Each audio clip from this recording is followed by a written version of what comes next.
இப்போ ஒரு 2, 3 நாளைக்கு முதல் ஒரு அசர்பைஜான் பிளேன் ஒன்று ரஷ்யா நோக்கி போற ஒரு அசர்பைஜான் விமானம் ஒன்று கஜகஸ்தான்ல விபத்துக்குள்ளாச்சு.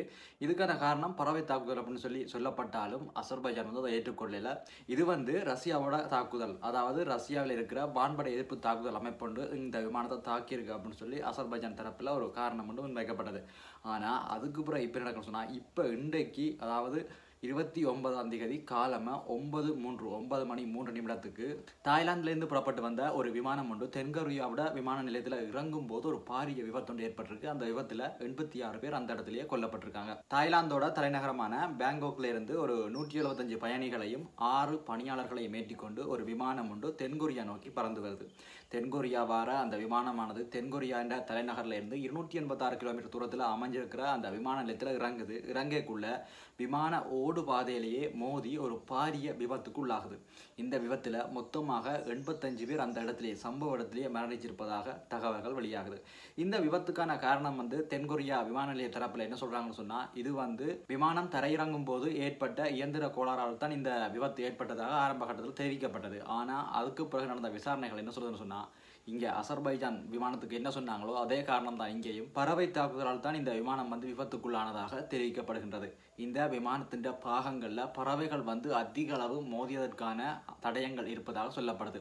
இது மட்டும் இல்லாமல் அந்த தென்கொரிய நாட்டு நியூஸ் சேனலில் இப்போ ஒரு விஷயம் ஒன்று பரபரப்பாக ஓடிக்கொண்டிருக்கு. என்னென்னு சொன்னால், அந்த விமானம் இருக்குத்தானே, அந்த ஆக்சிடென்டான விமானம், அந்த விமானம் மேலே பறந்துட்டு இருக்கும்போது அதில் இருந்த ஒரு பயணி தன்னுடைய உறவினர் ஒருவருக்கு ஒரு மெசேஜ் ஒன்று அனுப்பியிருக்காரு. என்னென்னு சொன்னால், தாங்கள் வார விமானத்தில் அந்த விமானத்தின் ரெக்கையில் அதிகளவான பறவைகள் வந்து மோதி அதில் தொங்கிக் கொண்டிருப்பதாக ஒரு குறுஞ்செய்தி ஒன்று, ஒரு மெசேஜ் ஒன்று அனுப்பியிருக்கிறார்.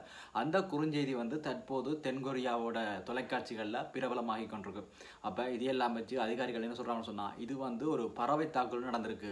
பறவைகள தாக்குதலால் இந்த விமானம் வந்து சேதமடைஞ்சிருக்கு, பகுதி அளவில் சேதமடைஞ்சிருக்கு. இந்த சேதமடைஞ்ச விமானம் வந்து இறங்கும் போது அதால் சரியாக செயல்பட முடியலை. இந்த பறவை தாக்குதலின் காரணமாக இந்த விமானத்தால் இறங்கும் போது சரியாக செயல்பட முடியலை. தரையிறங்கும் போது ஏற்பட்ட இந்த கோளாறுகளால் இந்த விமானம் விபத்துக்குள்ளாயிருக்கு அப்படின்னு சொல்லி ஒரு தகவலை சொல்லி இந்த ஆக்சிடென்ட்டுக்கு, இந்த விபத்துக்கு ஒரு முடிவை சொல்றாங்க. ஆனா அசர்பைஜான் விமான விபத்திலையும் இதுதான் சொல்லப்பட்டது, பறவைகள் தாக்குதல் இருக்கு, தாக்குதல் தடங்கள் இருக்குன்னு சொல்லி. ஆனா அதுக்கு பிறகு நடந்த ஆய்வில் என்ன கண்டுபிடிச்சாங்கன்னு சொன்னா, ஒரு பயணியின் காலில் குண்டு பாய்ந்ததற்கான அடையாளமும், அதே போல இன்னொரு நபரின் லைஃப் ஜாக்கெட்டில் குண்டுகள் துளைத்ததற்கான அடையாளம், இது போக அந்த விமானத்தின் வால் பகுதியில் வெடிபொருட்கள் தாக்கியதற்கான தடயங்களும் இருந்ததை பிறகுதான் கண்டுபிடிச்சாங்க. அதே போல தான் இப்போ இந்த தென்கொரிய இதுலையும் சொல்லப்படுது. ஆனால் இதில் என்னன்னு சொன்னால், அந்த பயணி அனுப்பிய குறுஞ்செய்தி இருக்கு. அந்த குறுஞ்செய்தியில் அந்த பயணி சொல்லியிருக்காருன்னு சொன்னால், தங்களை விமானத்தின் இறக்கையில் அதிக அளவான பறவைகள் மோதி பறவைகள் தொங்கிக் கொண்டிருப்பதாக சொல்லியிருக்கார். இந்த குறுஞ்செய்தியையும் இதுபோக அந்த விமானத்தில் காணப்படுற பறவைகள் மோதிய தடங்களையும் வச்சு இது பறவைகளால் ஏற்பட்ட விபத்து அப்படின்னு சொல்லி தான் இப்போதைக்கு சொல்லப்பட்டிருக்கு.